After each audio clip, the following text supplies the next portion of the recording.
নমস্কার, welcome back to my channel. Bangladeshi blogger Benu's family থেকে বেনু বলছি।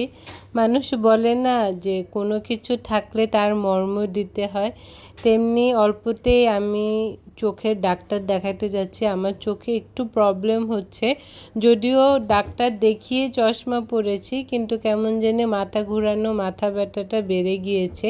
তাই চলে আসলাম বাংলাদেশ আই হসপিটাল। এটা হচ্ছে বনানী শাখা। আর মাম্মাম তো গ্লাস দেখে সেই লেভেলের নাচ দিচ্ছে। মাম্মাম পাপা অফিস থেকে এসেছে আর আমরা বাসার থেকে এসেছি, তো তিনজনে একসাথে হয়ে গেলাম। আর লিফটে আমরা তিনজনই একাই ছিলাম। তো বনানী আই হসপিটালে আমি আজ প্রথম এসেছি।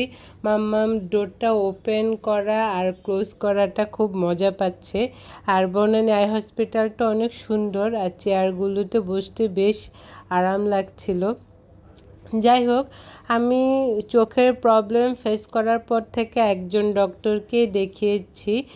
উনি হচ্ছেন হাবিবুর রহমান চৌধুরী।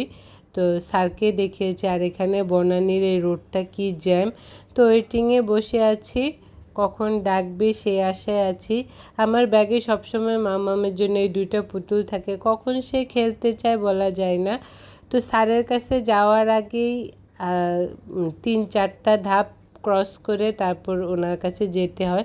কয়েকবার চোখটা পরীক্ষা টরীক্ষা করে তারপর উনি দেখে। তো আমার অলরেডি পাওয়ার বেড়ে গিয়েছে। আগে 1.75 ছিল, এখন -3।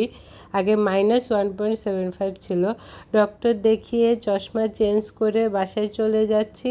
তো সবাই ভালো থাকবেন, সুস্থ থাকবেন। Tata, bye bye.